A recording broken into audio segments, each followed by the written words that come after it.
આજે તો અમે જવાના છીએ ગુજરાતના કચ્છમાં આવેલું આશાપુરામાનું મંદિર. હેલો તો મિત્રો, કેમ છો? મજામાં? મજા હશે તો સ્વાગત છે મારા મિની વ્લોગમાં. તો ફ્રેન્ડ, આજે હું તમને બધાને એ જ કહેવાની છું કે આજે અમે બધા ફેમિલી સાથે જવાના છીએ આશાપુરામાના મંદિર. એવું હતું કે મેં પહેરી છે એલ્વિસ યાદવની ચશ્મા, અને આ લોકોને મારી એલ્વિસ યાદવની ચશ્મામાં એમને ફોટો પાડો તો મેં તેમને ફોટો પાડવા ન દીધો. તો જોઈ કેમ ફાઇનલી ગાઈસ તમે બધાને રેડી થવાનું બાકી હતું તો અમે બધા થઈ ગયા છીએ રેડી, અને તમે જોઈ શકો છો કંઈક આવા હતા અમારા લુક. મારે તો તૈયાર થતા થાય 2 મિનિટ. આવું હું નથી કહેતી, લોકો કહે છે. આ વાત કેટલી સાચી છે કે ખોટી છે કમેન્ટમાં કરજો જરૂર. આ લોકોને આટલી બધી તૈયાર થવામાં કેમ વાર લાગતી છે કઈ ખબર નહીં. તોય જો તમે જોઈ શકો છો અત્યારે હજી બધા તૈયાર જ થાય છે, કોઈ ચંપલ પહેરે છે, અને હું તો 20 મિનિટથી તૈયાર થઈને ઊભી છું ફ્રેન્ડ. વાતમાં તમને બધાને કહેવાનું તો ભૂલી જ ગઈ. તો અમે પહોંચી ગયા છીએ આશાપુરામાના મંદિરે. તમે જોઈ શકો છો અત્યારે અમે પાર્કિંગમાં છીએ ને જો મારા મમ્મી કહે છે ચલો, પાછું ભૂલી ગઈ હું તો. પાછું તમને કહેવાનું તો રહી જ ગયું કે આ છે મારો ભાઈ ને પાછળ છે એ મારી બેન. પહેલા જે વાત કરી રહી હતી એ બધા આ જ નમૂના છે કે જેમને તૈયાર થતા બહુ જ વાર લાગી. જોઈ શકો છો તમે, જો આ છે મારી બેન, એક આ છે મારી બેન, આ પણ મારી બેન છે, માછીની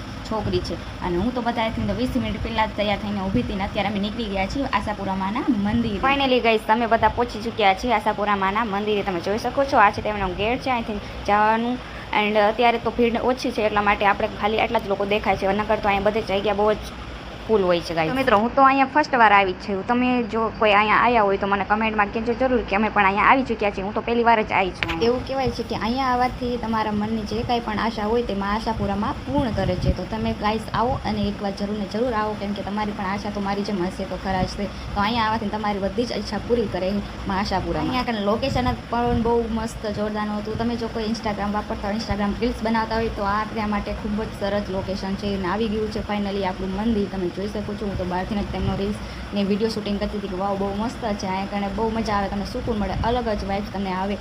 એન્ડ તમે બધા દર્શન કરવા માટે અત્યારનો ટાઈમ પરફેક્ટ છે. અને જો તમે 1 વાગે આવો તો અહીંયા બંધ કરી દે છે, એટલે સાવ બંધ કરી ન દે, કેમ કે 1 વાગે મંદિરનું ગેટ બંધ થઈ જાય છે અને 3 વાગે ખુલે છે. તો જો કોઈને જો દર્શન કરવા અહીંયા આવવું હોય તો 1 વાગ્યા પહેલાં જ આવજો, કાં પછી 3 વાગ્યા પછી આવજો, તો તમને દર્શન કરવા મળશે. અમારા જો કે દર્શન તો થઈ ગયા હતા, કેમ કે અમે તો પહોંચી ગયા હતા 12 વાગે, એટલા માટે અમે દર્શન કરી લીધા. અને પણ બેસીને મારા પપ્પા સાથે અમારા મમ્મી છે, અમે શાંતિથી સુકૂન લઈ ગયા હતા, કેમ કે દર્શન તો અમે નિરાશથી મસ્ત મજાના દર્શન થઈ ચૂક્યા હતા. અને પછી અમે બધા સામે બેઠા હતા. અમે દર્શન તો બધાએ કરી જ લીધા હતા, પણ તડકાના કારણે અમે અહીંયા આશાપુરામાના મઠની અંદર અમે બેઠા હતા અને અમને બહુ જ સુકૂન મળ્યું. ફાઇનલી ગાઈસ અમે દર્શન કરીને રિટર્ન નીકળી ચૂક્યા છીએ ને આ છે અમારો રિયલ લુક.